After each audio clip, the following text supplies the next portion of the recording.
And now I'll show you how to install the blade and the cutting tools. The first, loosen the screws, and then put your blade in it like this, and pay attention to the direction of the blade. The blade must face the screw like this.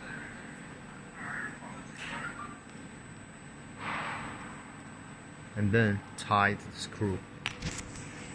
When you finish, it should be like this.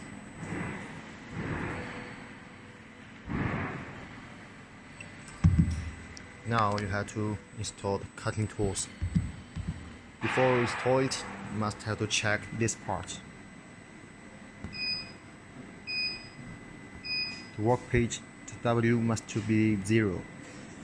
If the W is not 0, you must have to press this blank to change to 0, and then put your tools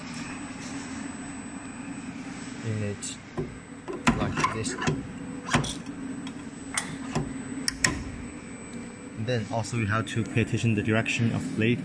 The blade must to face to back. 什么照片？